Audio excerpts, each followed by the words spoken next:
Hello, what's up YouTube people and everyone that might catch the attention of this video. This is FEI Productions and welcome to our family's channel where we upload videos related to family, food, arts and music, travel, latest technology, and of course, random vlogs about the best stuff.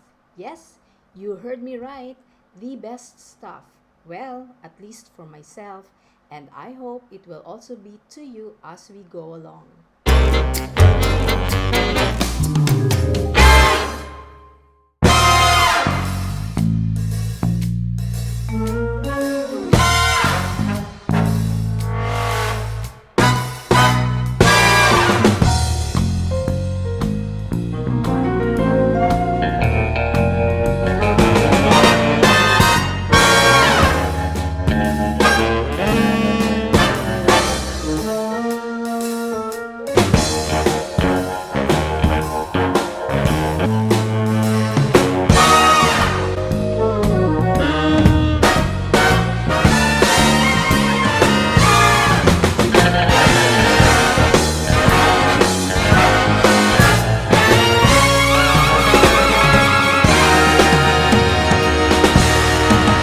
Well, we all know that year 2020 had its extremes, but hey, I'm sure all of us are thankful to God for His protection, guidance, and unlimited blessings to all of us. Happy New Year, everyone! Let us keep the high hopes for a better 2021 ahead, all of us. For today's The Best Stuff vlog, I will be featuring mostly about my stock investing journey. It is my utmost wish and purpose that it will be of good help to you and it might give you an inspiration for you to decide to join in my investing endeavor. In this video, I'm going to share with you my personal experience and on how I managed to save up for a year, that was last year, and making it possible for me to have extra savings from my target savings amount. In this year, with a leap of faith, me and my husband decided to go extra mile, which is investing in the US stock market. Actually, 4 years ago, I decided to test the water of investing in the Philippine stock market, but I will be sharing that journey to you in another investing video. So, without further ado, let's jump right into that money saving hacks and discipline that gets me invested in the stock market. These are tried and tested and based on my personal experience.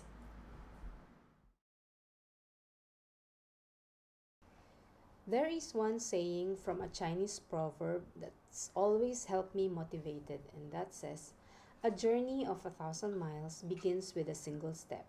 So, consider this as our first step towards our goal to have financial freedom in the near future. I have summarized these hacks and disciplines into 7 key points, and these are: 1. Have at least sources of income. 2. Set a goal and aim for a target. 3. Have a reasonable and reliable planning and budgeting of your income. 4. Plan of actions. 5. Delayed gratification. 6. Stick to the plan of actions. 7. Have a yearly assessment and checking where you're at your set goals. Now that we have finished summarizing the 7 key points, let us move on to the details and discuss further of each items. Number 1, have at least sources of income. It could be your monthly salary, your sideline income from a small or big online businesses, your salary from an artwork workpiece that you've delivered, or maybe a tutorial work that you've been doing. Any income will do as long as it is from a clean, honest, and of course, legal way of money-making activities. Number 2, set a goal and aim for a target. And this includes short and the long-term goals. It is important to list our goals, and this must be divided into two groups, the short and the long-term goals. And it is essential to try out small things that will enable us to proceed to a larger scale of goals. I know all of us have different financial starting point and status, and many of us myself included, did not come from a well-off family where it is supposed to be easier for us to build a fortune. Well, don't you worry. Instead, always have a positive mindset. Compete only to yourself so you won't get distracted to your set goals. Always remember, each and every one of us is unique, and God bless us with different talents. Find where you're good at and invest on it. Start small and grow from there. But always keep in mind that starting is always the hardest. So have the persistence to really get up and begin now. Start from the short term and eventually have a long term goals. Maybe 5 years from now or even 10 years from now, whichever is comfortable to you. And learn to enjoy and love every phase of the journey. Embrace every details of the process to make it happen. Remember, it takes focus, personal discipline, and the will to make things happen. And lastly, build a system that will make and take you there. Which brings me to our next hacks and discipline. Number 3, have an achievable planning and budgeting of your income. Drive a goal-based budget.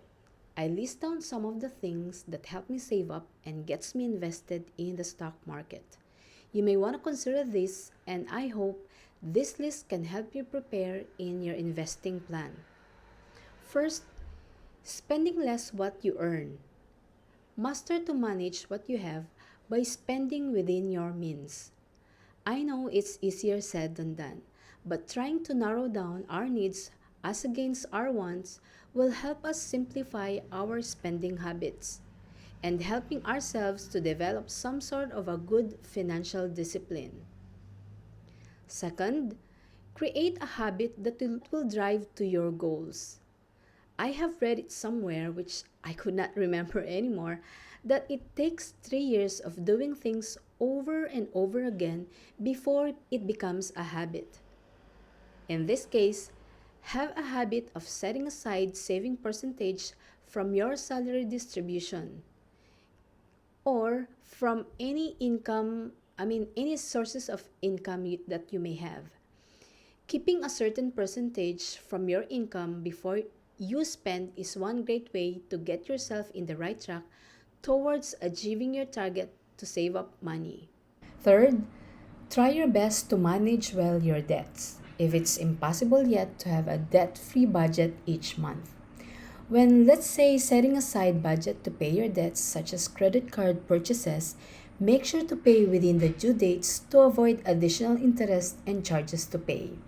And fourth, when payday time arrives, well, again, as I have said, we all have different starting points or financial starting points and obligations to settle each month.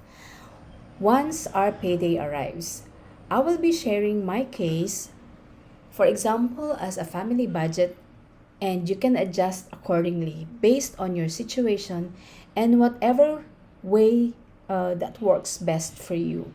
Thing is, in my case, I settle first my fixed amount obligations like our daughter's school related expenses, a small property investment installment payment amount, credit card purchases if I have on that specific month. But I try as much as possible not to, then portion of the amount goes into savings, calculated based on my annual target savings, prorated each month. And then remaining will be for food, non-food grocery budget, transportation, and other occasional expenses. Again, we have different financial arrangement and situations at home. In my case, me and my husband has an internal expenses sharing arrangement at home wherein I am in charge of food budget, our daughter's school allowance, transportation fees, their annual school books and occasional school expenses, and the rest of the expenses are his.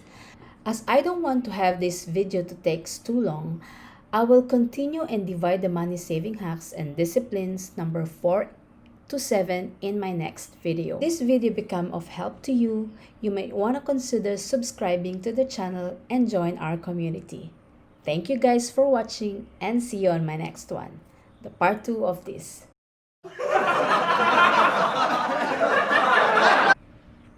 And fourth, when payday came, payday came. And fourth, when payday came,